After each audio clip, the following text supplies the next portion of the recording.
everyone. Welcome to the second installment of ALIV's Financial Wellness Series.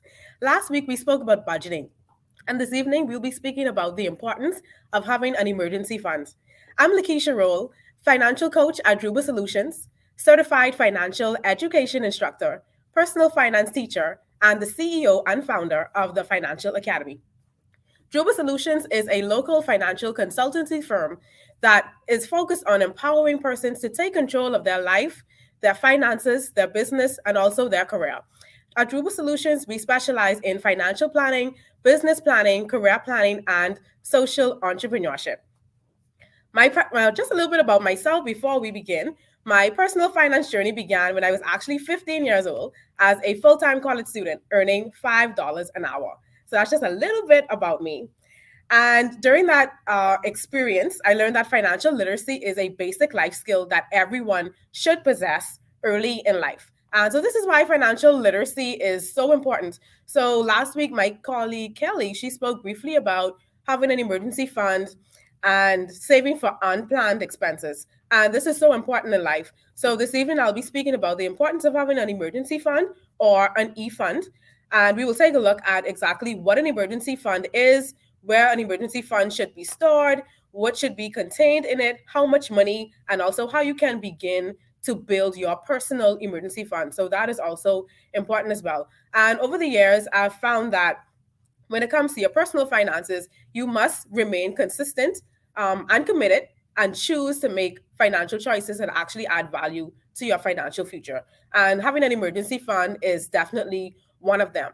So, with that being said, let us begin. I want to start off with this quote by Dave Ramsey. And it says, an emergency fund turns a crisis into an inconvenience. And I love this quote because it speaks about the value of having this emergency fund set aside. And when it comes to a crisis is something that it may be something that you unexpected. Maybe it's definitely a setback, hardship, it's challenging, and this may lead you to having to go into debt. So, borrowing from either family members, friends, or financial institutions. And this is not what we want to encourage you to do. So, this is why we're helping you to take those small steps to build your own emergency fund to actually eliminate you having to do this or to reduce the need for borrowing. It can also lead to health challenges and high stress levels because once you're in a crisis, you're trying to figure out how am I going to get to the next step? How am I going to pay for these things that are just piling on top of me? And you're just digging yourself deeper and deeper and deeper into debt if you don't have the financial tools or the resources readily available to help you do this. And the good thing about an emergency fund, speaking about it, just turning that crisis into an inconvenience is that you know you have the money. Now, you may not have wanted to spend it on this particular thing, but the fact of the matter is it's an emergency and you need to spend it. So it actually reduces that need for you to have to borrow money or borrow as much money. And it's just a mere inconvenience. So like, okay, I have this money here. I have to use this for that to cover that cost, whether that is medical expenses, as extreme as that, or something as little as a flat tire. Nobody plans to have a flat tire in their car. So this is what it means when it says that it turns a crisis into an inconvenience. And also, you're able to comfortably or still sustain yourself to some degree as long as you have that emergency fund handy. So, the whole purpose of it is to help you to be able to carry yourself over in the event of financial challenges. Next, I want to move on to exactly what an emergency fund is. So some people have their own definition of what an emergency fund is or what it should be used for. But I just grabbed this Investopedia definition. And an emergency fund is simply money that is stashed away that you can use in times of financial distress. So one thing you want to be careful of when you have an emergency fund is that this emergency fund is not to be used for things such as entertainment, living your best life, vacation, traveling, catching those last minute sales. So it's used for times of financial distress. It's made an example, financial emergencies, car repairs, home repairs, anything like that, anything that's unexpected, anything that is unplanned. This is what your emergency fund should be used for.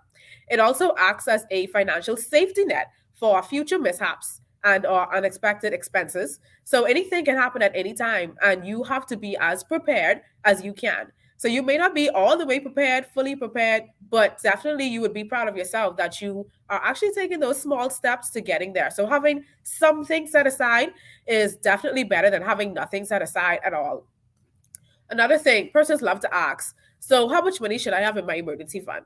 So the size of your emergency fund depends on a number of factors. It depends on the type of lifestyle that you're used to living. It depends on the amount of your monthly expenses. It depends on how much debt you have. It depends on your overall financial situation. And so we're going to take a look at that in our next slide, just explaining what an emergency fund should contain based on the lifestyle that you are currently living. So there is no one size fits all when it comes to an emergency fund. So it will definitely differ from person to person, from family to family. But the larger your expenses, the larger your emergency fund is going to be. That's just a general rule. And it should cover up to 6 months worth of your living expenses, or up to 12 if you are able to do that. But the whole goal is to start to develop that fund and grow toward establishing that fully funded emergency fund over time. So we're going to go ahead and move on to the types of emergency funds. So the first type is actually called a starter emergency fund, and the second type is called a fully funded emergency fund. So when it comes to those starter funds, that's the key word there. It's a starter. So this is where you start, and this is not where you finish. This is only to get you on the road to having something in place in the event that something unexpected happens. So, first point, take those small steps toward establishing an emergency fund. Aim to save between $750 and $1,500 in that starter emergency fund. Now, yes, it does depend on how much money you are currently making per month. So, if you make less than $2,000, you would want to have at least 750 in that starter emergency fund. And if you make more than $2,000, you want to have about $1,500 set aside just to start. So I did mention that it's important that you have up to 6 months. So the rule of thumb is actually between 3 and 6 months worth of your basic monthly expenses over time. And this is what you want to grow to. So a start emergency fund is something that is in place to encourage you to build toward establishing that fully funded emergency fund. Just a plug in there, at Drewber Solutions, we offer something that's called a debt-free community 7-week course. In our last course, our last cohort, we did an emergency fund savings challenge, and this encouraged persons to establish their starter emergency fund and grow toward their fully funded emergency fund over time. So we did have some overachievers as a part of that cohort, and we are proud to say that collectively, both cohorts saved over $12,000 worth of emergency fund um, savings. And some persons had a goal of saving between as low as 500 or as high as 1,500. And the person who actually had that goal of saving $1,500 saved 5,000. So this was actually great for them because they had their emergency fund of at least 6 months. And they did this over the course of about 14 weeks. And so if you save as little as $35 a week, you can hit that 500. If you save more than that, you can hit that 700, and of course go up to 5,000. And so the whole thing about this was to motivate people. We learned about emergency funds, the importance of having one in that cohort. And so the purpose of it was to create a challenge to see who could save the most money when they developed their starter emergency fund. And clearly this is something that worked out. Some persons also had emergencies that took place during that course of 40 weeks, and they were so thankful that to us that we taught them about the importance of having this because they didn't have it before, and they were able to just take money away from their emergency fund that they had established to go ahead and take care of whatever financial challenges that arose. So this was a pretty good thing for them. Also, savings challenges is a big way that you can start to build your emergency fund, or that starting emergency fund. So a savings challenge is just a fun way of putting money aside for when you need it most. So there's something that's called the $1,000 savings challenge. And I would encourage you to go ahead and use this particular savings challenge to establish your starting emergency fund, seeing that it's between 750 and 1,500. So 1,000 is right there. And you can grow toward a fully funded emergency fund by using something that's called the $5,000 savings challenge to establish that fully funded emergency fund. And it doesn't have to be complicated, like budgeting or like saving. When Kelly spoke about last week, it all has to do with those three things that I talk about: being consistent, being committed, and definitely choosing to make those decisions that add value to your financial future. And an emergency fund is no different. When it comes to your fully funded emergency fund, you want to make sure that you have between 3 and 6 months worth of your basic expenses in that particular account. Now, consider having up to 12 months worth if this is something that you are in a financial position to do. So, for example, if your current monthly expenses amount to $1,000, then your fully funded emergency fund should contain between $3,000 and $6,000. Now, when it comes to this fully funded emergency fund, if you have, if it's just more than you that you're establishing this fund for, if you have a spouse, if you have children, you want to make sure that your fully funded emergency fund is taking into account everyone's expenses and not just yours. Because what's going to happen is every month, if something happens, you're still going to have to take care of the same level of expenses, and you don't want to shortchange yourself. So make sure that you are calculating it correctly when it comes to how much do I spend per month. And then you will multiply that by three, multiply it by six, and that will tell you the amount that you should have in that fully funded emergency fund. So this is very important. Another thing that's important with your fully funded emergency fund is you keep it separate from any other accounts that you have. So some people tend to think that having a savings account is their emergency fund, but it doesn't work that way. Does your savings account have 3 to 6 months worth of your basic living expenses in it? So if it doesn't, then this cannot be considered as your emergency fund. If it does, then that can be considered your emergency fund, and now you have to go ahead and find another account for saving. So when it comes to that, your basic living expenses would consist of things such as the four walls of finance, which we refer to food, utilities, shelter, and transportation. So you want to have an idea of how much money you spend each month on grocery. You want to have an idea of how much money you spend each month on rent or maybe mortgage payments. You want to have an idea of how much money you spend each month on utilities. And don't leave on any utilities. Make sure everything is captured in that. And you also want to have an idea of how much money you spend on transportation. So whether that consists of putting gas in your car, whether you're carpooling, giving someone some money for that, or utilizing public transportation, toll passes, whatever that may look like, you want to make sure that all of those expenses are captured in your emergency fund. So that's an exercise that you would really have to sit down and think about, and not just come up with random numbers, because this emergency fund actually is very, very important. Next, we're going to look at practical ways to build an emergency fund. Like I said, this is something that's complicated at all. So once you really sit down and you know what it is that you have to put in this emergency fund, how much money for each line item, then you could go ahead and start to build that fund. So I spoke about establishing that starting emergency fund between $750 and $1,500. Once you are done with that and you want to go ahead and now establish your fully funded emergency fund, which is 3 to 6 months worth of your living expenses or up to 12, and now you want to start building that. So the first thing you have to do is set a savings goal. And your savings goal is going to be that exact number that I spoke about, whether that's 3 months, 4 months, 5 months, 6 months, 12 months of your basic expenses. So that's pretty simple. The second thing is you're going to set smaller savings goals. So by setting these smaller savings goals, you may want to set a monthly goal or you may want to set a quarterly goal. So you work toward how much money you're saving over a specific period of time. So you're not going to just save 3 months or 6 months at once. You're building towards this now. The third thing is you want to make frequent contributions. I spoke about having that separate account for as an emergency fund, and you have to make sure that you not only have the account established, you have to make sure that you are contributing to it frequently because you're building it. Another thing is you have to automate your savings if you are able to do so. So you can send that money to that separate account that you have established for your emergency fund. Third thing, actually, no, fourth thing or fifth thing, get creative. So I spoke about those savings challenges, and this is the perfect way to build that emergency fund without actually thinking about it. So even if you tend to stash money from time to time in a container, a jar, a box, what have you, deposit on your account, you could start using this as your emergency fund, and you could start building this from there.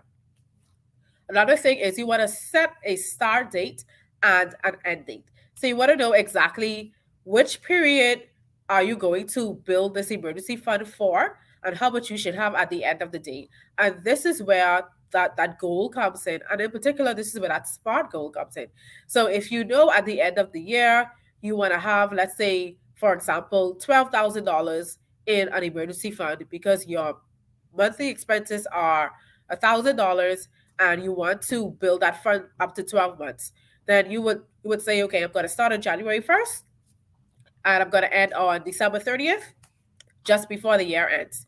And so you should know how much money you have to save every single month in order to make it to that $12,000 by the end of the year. So that's a practical way that you can build your emergency fund. And that's your personal savings challenge, to save $12,000. And you know that's $1,000 every single month. And finally, as I mentioned before, you would want to open a separate account because this is how you're going to segregate those finances. So you have an account for saving, and when you have that account for saving, typically persons save toward vacation or big purchases like a down payment on a home, maybe for a car, tuition for college, for themselves or for their children, or any other thing that's happening in their life, wedding, anything like that. But that is what your savings account is for. So your emergency fund is separate and apart from that particular savings account. And you want to make sure that when you are building this emergency fund, that you are putting money in there only for your emergency fund. So don't go into it thinking that you may have money to spend on other things just because the account is growing. And definitely you don't want to be tempted to spend that money, especially if it's not for an emergency. So remember that emergencies are those unplanned expenses. Let's move on to emergency fund do's and don'ts. So this is actually my favorite part because persons ask me all the time, so Ms. Roll, what is it that I should be taking money out of my emergency fund for? What if I fall short in my budget this week and I don't have enough money to take care of something, or I have an appointment that I need to take care of that I did not remember that I had to do? So the key word is an emergency fund is supposed to be used for unplanned expenses. So if you know you have things coming up, then uh don't intentionally leave it out of your budget because you think that your emergency fund can cover it. So the purpose of this emergency fund is for things that you never thought would have popped up. Utilities you have to pay every month. That is not an emergency unless you're experiencing financial challenges and you have to take money out of your emergency fund to cover that. If you have to get your hair done, this is not an emergency. This should have been an expense that was planned, unless something popped up and you consider it an emergency. But commonly, persons don't take money out of their emergency fund to deal with these types of things that you should have planned for. So make sure whether you have, Kelly spoke about budgeting, when you have those weekly, monthly, quarterly, annual expenses, make a note of those things early in the year so you know that these things are coming up and you would not have to pull money from your emergency fund. So the first do is only use your emergency fund in the event of a financial crisis. And we spoke about financial crisis in the beginning, whether that is as extreme as a medical emergency or as small as having a flat tire and having to change that. Examples of other financial emergencies include job loss, reduction in work hours, car accident repairs, and we spoke about those medical expenses already. Also, something that's important, persons take away from their emergency fund, but they don't remember to replenish it. So you have to put those funds back in there because this is your lifeline. So you can't just take money out of it and leave it hanging. So you can't do that. So imagine if you took all of your money out of your savings account to pay for vacation and you never put any money back because your vacation has ended. So it's just like that. So you have to make sure that you are continuously adding to this as you take away from it. Make sure that your emergency fund is in a safe, secure place and that it is easily accessible. I have actually had clients who told me that they think it makes more sense to go ahead and open an emergency fund and put it on fixed so it can earn interest. No, It has to be easily accessible. If your emergency fund is unfixed, you do not have time to deal with paperwork to go ahead and withdraw this money. You do not have time to pay a penalty fee to go ahead and have access to this money. If your emergency fund is not in a place that you have an ATM card for where you can easily access it, or if it's somewhere that is within your reach, like in a box or in a jar or something, someplace in your home, then this is not really an emergency fund because you don't have easy access to it. Make sure that you are not putting your emergency fund or putting your money into investments that you, whether you know about it or you don't know anything about the investment at all. The point is that it has to be easily accessible. When you have an emergency, you need that money right now, instantly. Also, ensure that you review your emergency fund at least once per year, or review your financial situation. Your emergency fund, 6 months worth of your living expenses may have decreased or it may have increased over the course of the year. So you want to make sure you're always looking at that. And as the years go by, that you have enough money to carry you over and that you're covering everything in this particular emergency fund in case something happens. So you don't want to fall short. And I mentioned this already. Make sure that you keep this in a separate account from your savings or anything that you're saving toward, because this 6 months should always be stacked aside. Always be stacked aside. It's important to understand what is an emergency and what is not. So if you have to go ahead and write that down, what is a personal emergency for you to remind you not to touch this money, then you could go ahead and do that. So it can be very tempting to take money from that account as you're watching that balance grow and you're not touching it.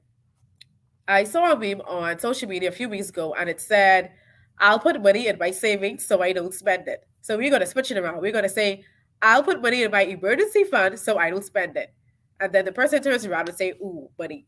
So it's not that you have free money to spend on whatever you want to do with, whatever you want to spend it on, but this is in the event of crisis. Remember, what is a crisis? So if you got to go ahead and write that down, I suggest that you do that as well because it's very important. Else, you will find yourself taking from your emergency fund for any little thing, and also helping people out who probably don't have the intentions of paying you back.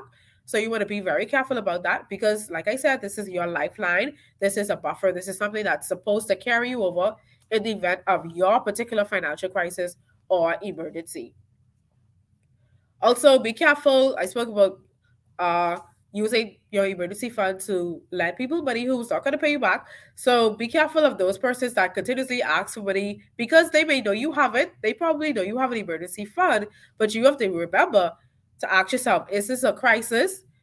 Is this an emergency? Can I afford to lend this? What happens if I don't get it back? How am I going to rebuild my personal emergency fund? Here are some notes about an emergency fund. So you don't want to use your emergency fund for anything other than a financial emergency. Make sure that you are carefully defining what an emergency is, whether this is for yourself or for your family. And remember, I said that your emergency fund should contain 3 to 6 months worth of your basic living expenses, but it should also take into account your expenses for your entire family. So remember, there's not a one size fit all for this particular emergency fund, but you have to make sure that it's covering what you needed to cover in the event that you have a challenge. And we see that during the pandemic, from 2020, March 2020 until now, that 6 months, 12 months, 24 months has already gone way has gone by a long time ago. So at least in the initial stages, you would have had something to carry you over in that emergency fund if you had it established. Now, a lot of persons had to depend on assistance, government assistance, social assistance, family members, friends to help them out during this time because they may just have not had it or they may not have had enough. So it's very important for us to learn how to plan carefully when it comes to our finances and in particular when it comes to these emergencies. Also, another important thing to note is that your Emergency funds should not be used for those non-emergencies. Just some examples, including birthday or anniversary gifts. So it's not for those gifts that you forget to purchase for that person, and you got to go to the shower. No, it's not for vacation. It's not to upgrade your wardrobe or unplanned shopping trips. So unplanned shopping trips, when you're trying to take advantage of that buy one get one half off or all those different stuff that go on, this is not for that. So this is literally in the event that you lose your job, that you are receiving a reduced income, or if you have to take care of something that's very, very important that you did not plan for. So this is something that we always want to remember when it comes to that emergency fund. I like this quote because it says a lot. An emergency fund is like your parachute that saves you from a free fall in the event of financial crisis. And what this is basically saying is that an emergency fund is for you. Typically, um, when you're on a parachute, it's you. It's just you on that parachute. You're not carrying your entire family on that parachute. Um, when I say entire family, persons outside of your immediate family who you have this emergency fund established for, or you're not carrying your friends. Everybody is not does not come underneath your parachute when it comes to this emergency fund. So remember, it's your parachute and you come first, or it's for your family and your family comes first. And the whole purpose of this emergency fund is to save you in the event that something happens. And like we said in the beginning, you don't have to spend all of your money borrowing. You don't have to spend all of your time borrowing money from people, getting yourself into debt. So just start to establish your own emergency fund that's going to help you in times of financial crisis. Another point I want to make is that it's your choice if you volunteer your emergency fund to be another person's parachute. So be very careful with that. Like I said, you want to think about how much money you have in there, what this money is for, what did you write? What did you allocate this money to be in your emergency fund? What all would you like to use it for? And you have to remember that and keep that in the back of your mind. Also, it ensures that you have somewhere to land without landing in debt. So, next week we'll be going more into debt management. But when it comes to that, you want to make sure that you are paying off that debt, that you're making some headway before you go ahead and establish that fully funded emergency fund, because you do have to take care of that your debt at the same time. You can't just neglect uh, paying what you owe persons. You have to learn how to manage that wisely. And one thing I like about Drewber Solutions and those classes that we offer is we help you to take those necessary steps to do things the right way. So if you're someone who's not sure where you are financially, you need to sit down and speak with someone about that. Or you've been thinking about this emergency fund thing, but you don't think that it's for you, you can go ahead and book a consultation, 15 minutes with us, 30 minutes with us actually, at no charge, and we could go ahead and talk about it. So we could go through your financial situation, see where you're at, what's your income, what's your expenses looking like, also how's your budget set up if you have one, help you to learn how to save to pay off that debt, establish that start emergency fund, and also establish that fully funded emergency fund. So we don't want you just to stop at that starting point. Like I said, that's just where you start. That's not where you end. That's not the end of it.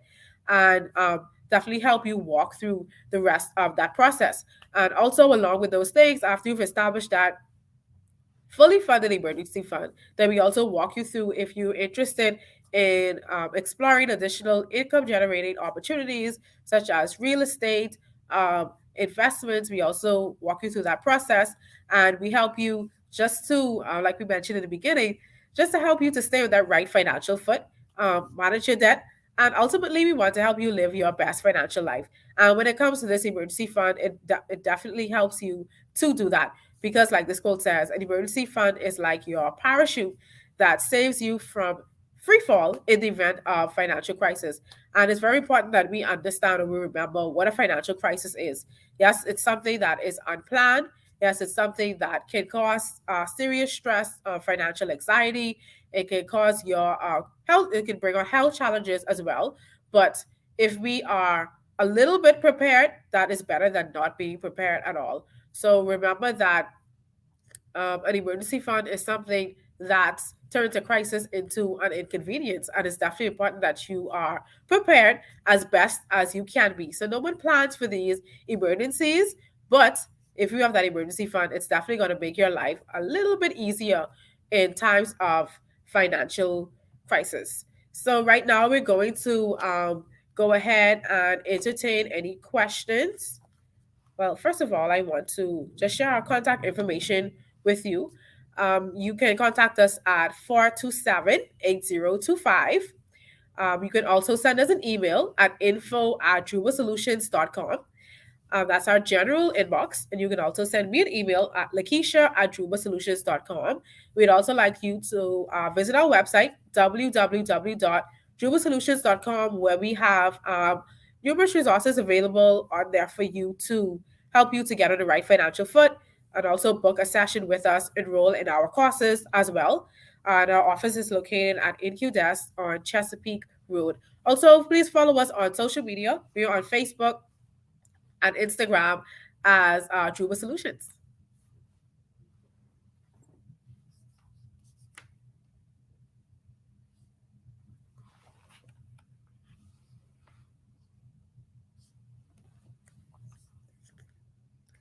Okay, so we do have a number of questions coming in. So I'll take the first question.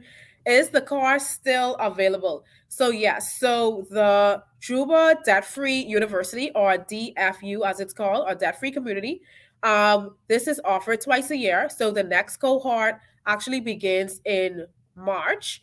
And you can go ahead and visit our Facebook page or give our office a call to sign up to be a part of this course.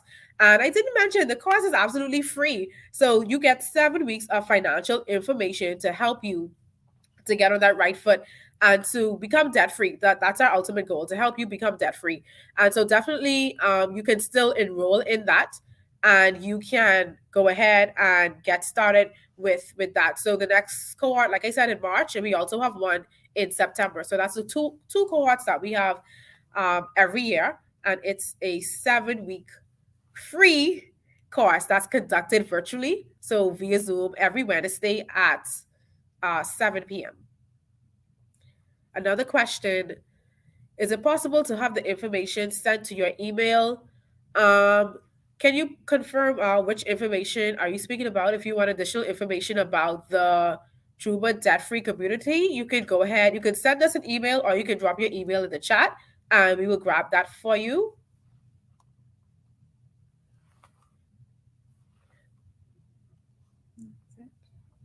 Okay, that was the only two questions I saw. I'm not sure if anybody else has any questions. You can go ahead and send those through.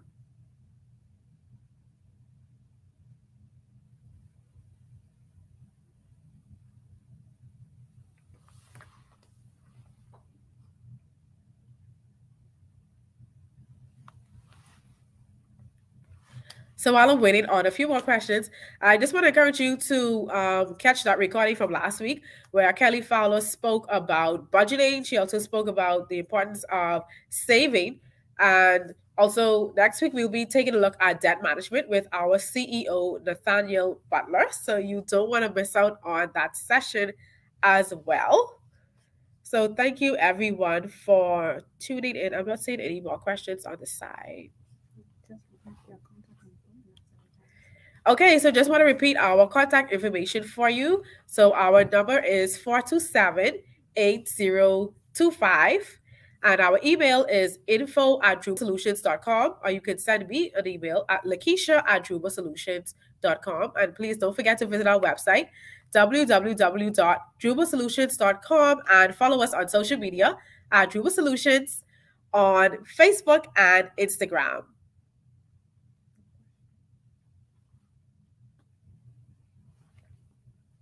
Thank you very much. So we got your email, so we'll go over and we'll send you more information about Drewber Solutions. And of course, you can also go back over and catch the replay of tonight's financial wellness series.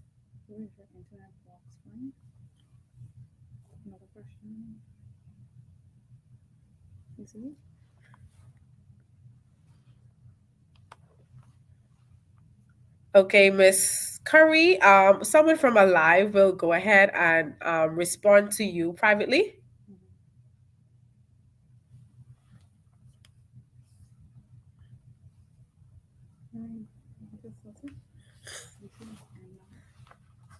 All right, thank you, everyone, guys, and please be sure to tune in next week for the final installment of this series. We'll be speaking about debt management.